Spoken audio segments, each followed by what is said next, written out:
Nous arrivons à présent à l'étape de la génération de nos charges de vent, de même qu'à la génération de tous les portiques et de toutes les pannes qui constituent notre projet. Mais globalement, je tenais à apporter quelques éclaircissements sur certains paramètres, étant donné que nous avons survolé globalement tous les paramètres de la boîte de dialogue, charge énergie de vent 2D et 3D. Et cela concerne les actions spécifiques ici. Toiture multiple, activation.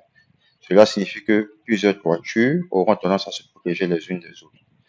Et cela se traduira ici par une diminution de l'effet aérodynamique du vent. Ici. Décrochement de façade ici. Cela signifie qu'il y aura une variation de la nature de la pression de vent sur deux toitures différentes. Bon, je viens sur notre PDF ici.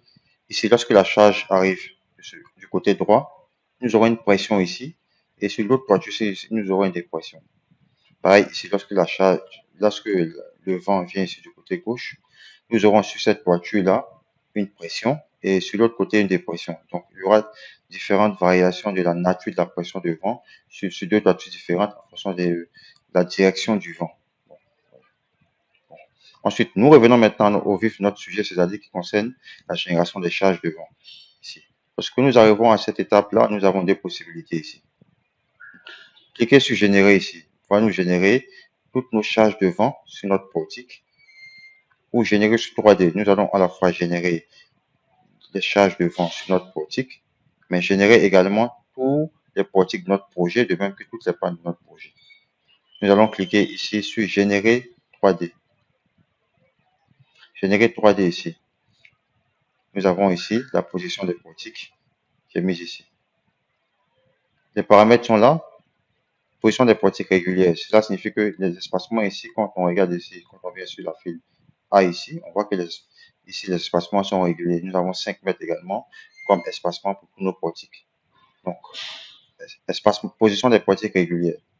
Le nombre c'est 11, l'espacement 5, comme ça qui fait précédemment. Voilà. Et position des pannes et des lisses. Et c'est là que nous allons définir les différentes pannes qui constituent notre projet. Ici. Donc, nous allons d'abord les barres. Nous allons cocher ici. Ou bien venir cliquer directement ici. Nous allons définir d'abord la position des pannes ici sur notre traverse ici. C'est-à-dire que nous venons sur l'axe 1. Sur cette traverse-là, nous allons définir la différente position des pannes. Nous revenons ici. Ensuite, une fois que nous allons cliquer ici sur la traverse, nous allons choisir la traverse ici. Nous allons cliquer ici sur section de façon à choisir la section de notre panne. Section. Ici. Ici, la section a été choisie. Section de la traverse du poteau. IPE 100. Bon, ici, précédemment, nous aurons dû rentrer le nom. Bon, c'est pas trop tard. Nous pouvons toujours cliquer ici. Comme ça a été fait pour les autres. Et cliquer ensuite sur panne. Ensuite, activer l'underscore ici. Voilà. Panne IPE. Je pense que c'est ça. Cliquez ensuite sur ajouter. Voilà. Panne IPE 100. Voilà. Je pensais que ça avait été fait précédemment. Voilà. Mais là, ça n'a pas été fait. Donc, mais c'est pas trop tard. Nous pouvons toujours le faire dans cette boîte de dialogue. Cliquons ensuite sur appliquer. Donc, là, nous avons choisi maintenant la section de notre panne ici. Et cette panne va reposer sur cette traverse que nous avons sélectionnée ici. Voilà. Ensuite, les différentes positions ici. Nous avons deux possibilités. La position relative, c'est-à-dire que nous allons faire un rapport entre les différents espacements des pannes sur la longueur totale de notre traverse, ou la position absolue, ici. C'est-à-dire que absolue, nous allons faire la somme des différents espacements des pannes. Ici, nous allons choisir ici absolu. Et de ce fait-là, additionner les différentes positions. Bon, une autre astuce pour activer la calculatrice de robot, nous dupliquons ici. Il suffit juste de cliquer ici sur la boîte de dialogue, la calculatrice de robot s'affiche. Mais pour aller plus vite, nous allons utiliser la calculatrice de Windows ici. Donc, là, nous venons en calculatrice. Nous allons taper ici calculatrice. Voilà. Nous allons choisir ici la calculatrice de Windows pour aller beaucoup plus vite. Le premier espacement que nous avons ici, c'est 451. Comme je l'ai dit, tous nos unités, ce sont en millimètres, alors que les unités que nous allons choisir ici pour notre structures sont en mètres. Donc, nous allons faire une conversion. Donc, 451 millimètres représente 0,451 mètres. Donc, nous venons ici. 0,451. Ensuite, nous avons additionné 0,451 plus 1200, c'est-à-dire plus 1,2. Donc, 0,451 plus 1,2 égale 1,651. Donc, nous allons entrer ici 1,651. Espace ensuite. Ensuite, nous allons ensuite ajouter au 1,651 1,2 également.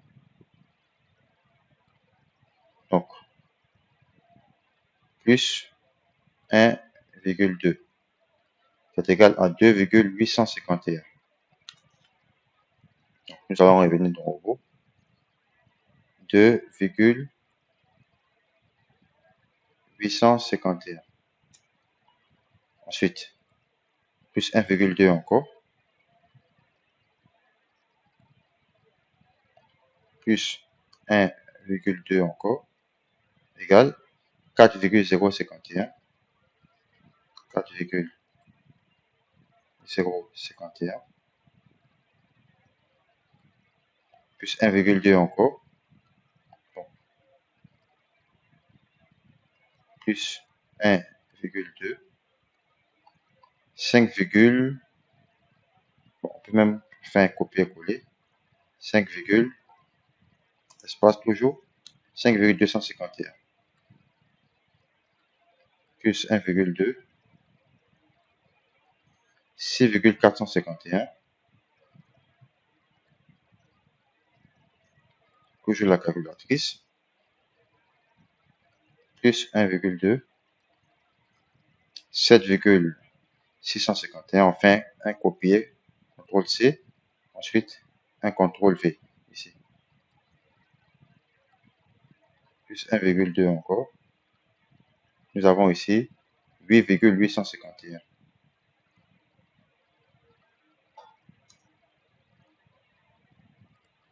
Ensuite, plus encore 1,2. Je pense qu'on est déjà arrivé.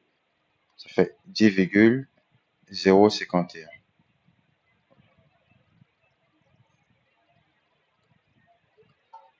10,051. Ici, quand on vient, on voit qu'on a un dernier espacement ici de 0,153 ici. Donc, nous allons ajouter ici plus 0,153. Ça nous donne une longueur de 10,204. Voilà. Nous allons entrer ici. Bon, juste faire un copier-coller, CTRL-C. Et ensuite, espace, je CTRL-V ici. Voilà. C'est bon. Donc, vous voyez ici que nos points ont bien été affichés. Donc, lorsqu'on rentre les valeurs ici, il faut toujours entrer les virgules. À la place de, lorsqu'on a deux chiffres après la virgule, toujours des virgules ici. Voilà. C'est bon ici. Ensuite, nous allons sélectionner ici excentrement. Excentrement, c'est important. Pourquoi choisir excentrement ici? Ici, lorsqu'on zoome ici sur notre PDF, on voit ici que l'angle d'inclinaison de la section transversale de notre panne ici épouse la pointe longitudinale de notre traverse ici. Donc, en clair, ça signifie que la semelle basse de notre panne ici repose parfaitement sur la semelle haute de notre traverse. Donc, excentrement nous permettra d'avoir ça, cette angle d'inclinaison là, notre panne par rapport à notre traverse. Parce que ici, notre panne ici fonctionne en flexion déviée. Donc, pareil aussi, nous allons faire la même chose ici.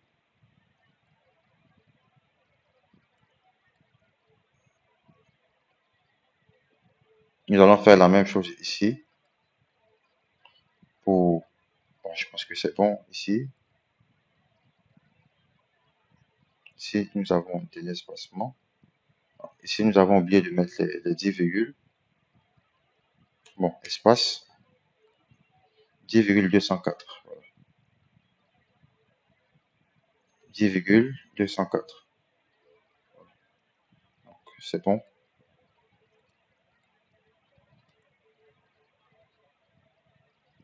8,85.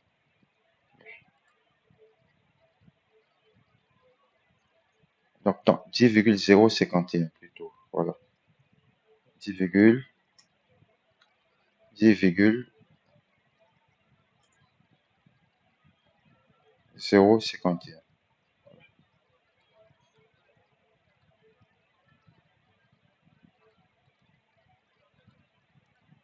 Bon, on revient dessus. Bon, ici, nous avons la dernière panne qui ne s'affiche pas. Bon, c'est l'autre que nous avons oublié de mettre une dernière valeur ici. Ah, c'est 8,85 plus 1,2, donc 10,05. Voilà, 10,05.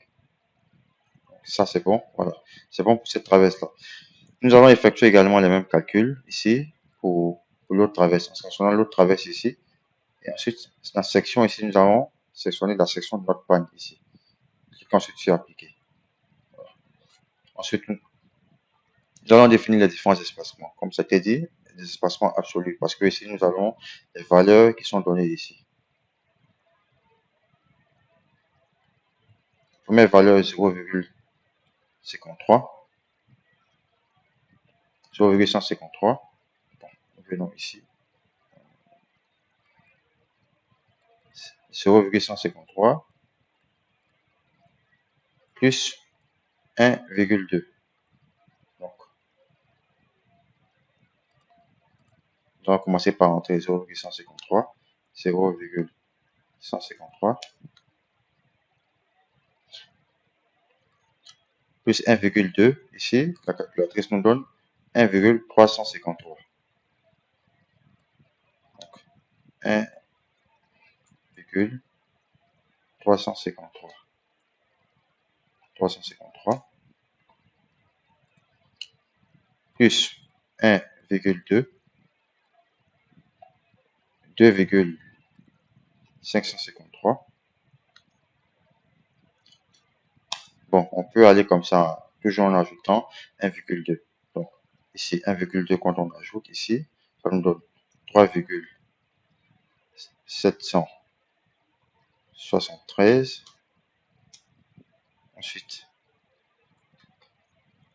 4,973. Ensuite, bon, on va calculer 4,973 plus 1,2. Bon, ça donne 6,173. Bon, toujours copier-coller, hein, ça permet d'aller beaucoup plus vite. Plus 1,2, 7,373. Espace toujours. Ensuite, plus 1,2, 8,573. Plus 1,2, 9,773.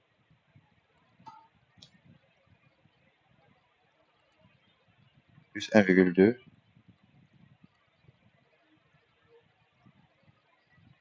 10,997 ici. Bon. Ici, nous revenons sur le plan d'exécution ici. Donc, la dernière valeur ici, c'est plus 453. 451. Donc ici, donc c'est 9,973 plus 451. 9,973 plus 0,451. Ce qui nous donne 10,22, 224. Bon, nous allons entrer ici.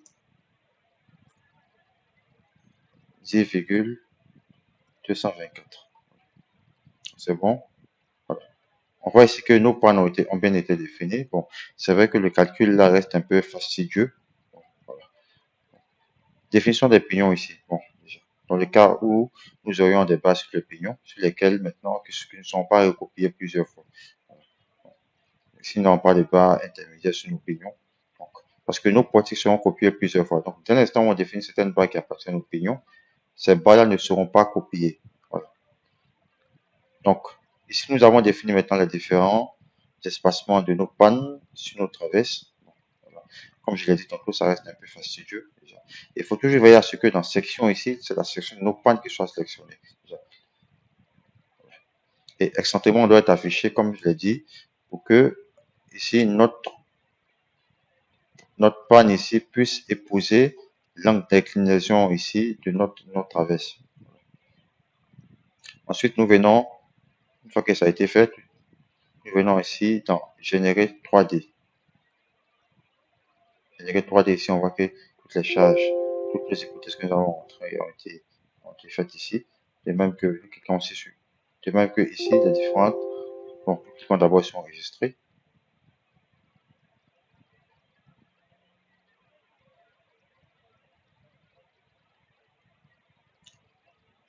Voilà, nous voyons ici que toutes les hypothèses qui ont été rentrées, la hauteur du bâtiment, la largeur, de même que la profondeur, toutes ces valeurs-là ont été, sont mises ici.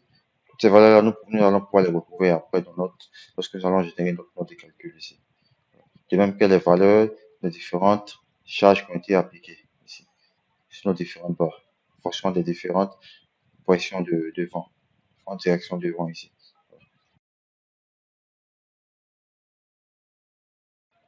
Nous allons à présent afficher notre structure en 3D, et cela en cliquant ici. Quand on regarde, on voit que le nom de notre projet a changé. Au début, nous avions projet hangar et maintenant nous avons comme projet hangar 3D, c'est-à-dire le suffixe a changé ici. Nous avons ajouté comme suffixe 3D ici. Voilà. Bon, nous allons dans un premier temps afficher notre structure sous forme de profilé. Pour cela, nous venons dans affichage, attribut, barre ici, nous allons cliquer sur croquis. Cliquez ensuite sur appliquer. Ensuite sur OK. La première chose qu'on constate ici, c'est que notre excentrement n'est pas affiché ici. C'est-à-dire que ici, nos pannes ici ne reposent pas parfaitement sur nos traverses. Et pour pouvoir pallier à ça, nous allons afficher l'option excentrement. Pour cela, nous venons dans affichage, attribut. Ici, dans favoris, ici, nous allons afficher excentrement. Cliquez ensuite sur appliquer. Voilà. Cliquez ensuite sur OK.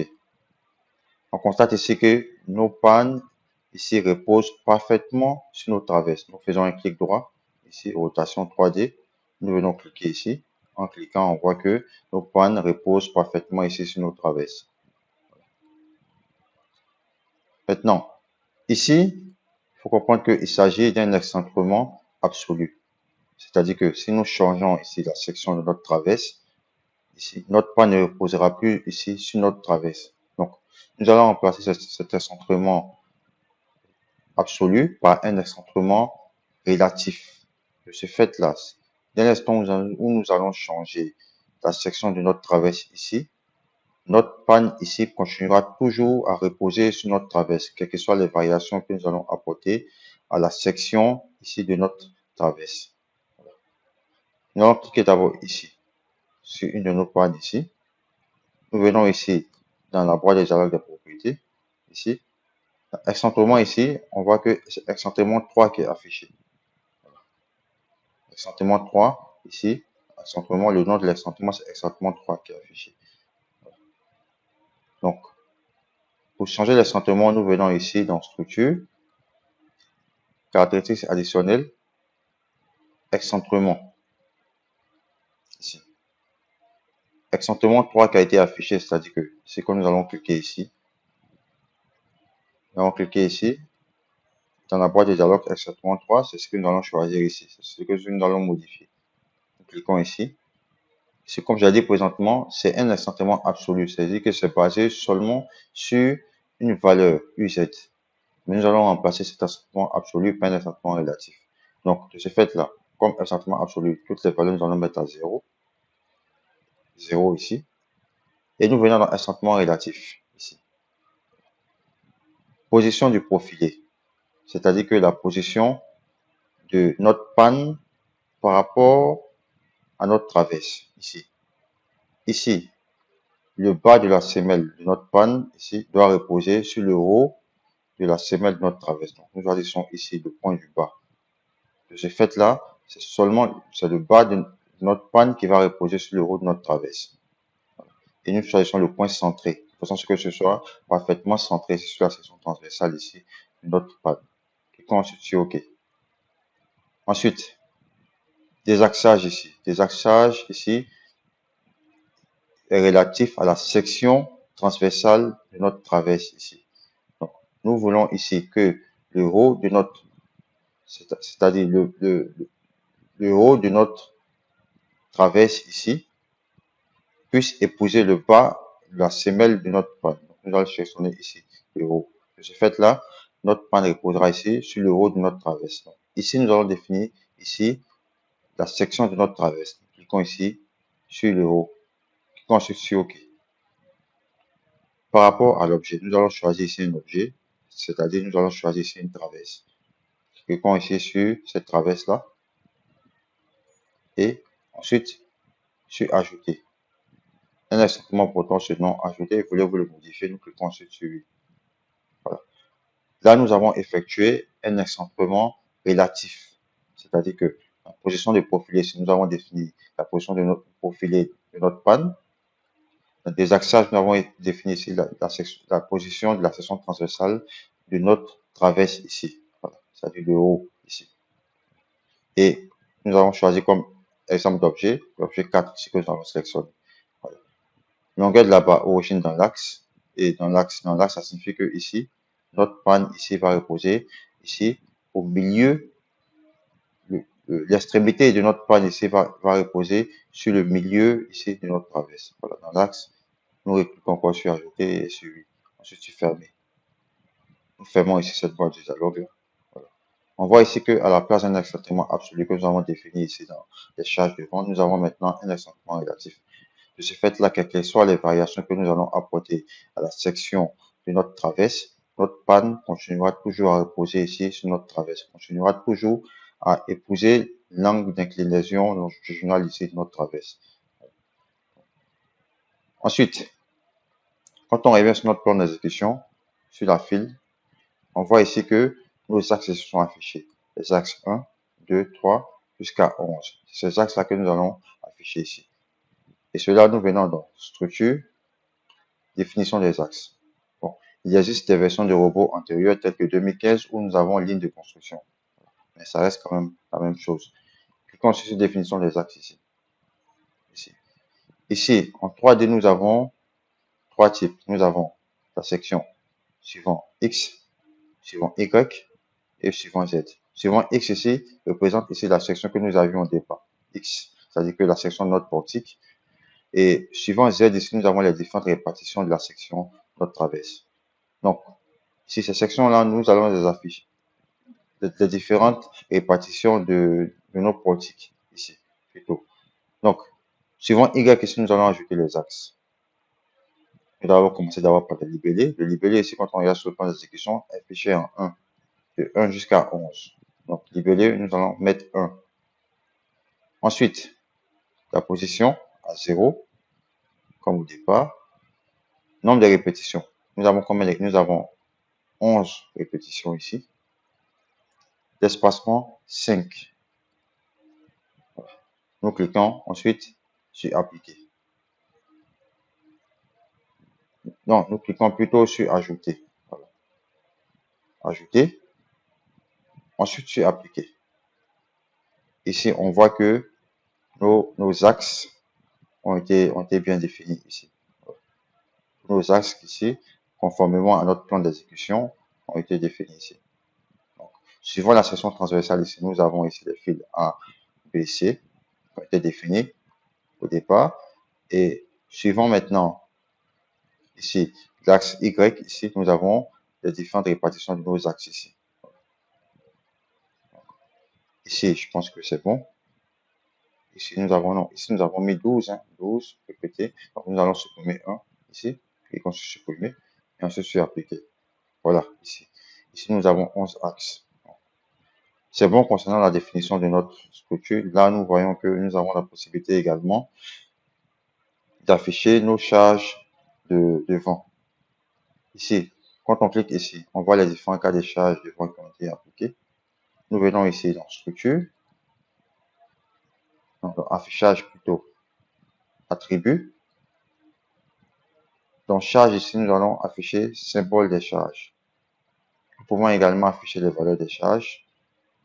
Nous cliquons ici sur valeur, cliquons ensuite sur appliquer. Ici OK. Quand on clique ici sur les charges du Q, sur la charge de vent plutôt, on voit les valeurs des charges qui sont là. Bon, nous allons décocher ainsi la valeur des charges, affichage attribut. Nous revenons dans charge ici. Nous allons décocher ici valeur. Cliquons ensuite sur appliquer. Ici, nous avons les différentes valeurs en fonction du sens du vent et de la nature de la pression qui est ici. Voilà. Bon. Globalement, cette partie-là se termine. Dans la prochaine partie, nous allons procéder aux différents paramétrages.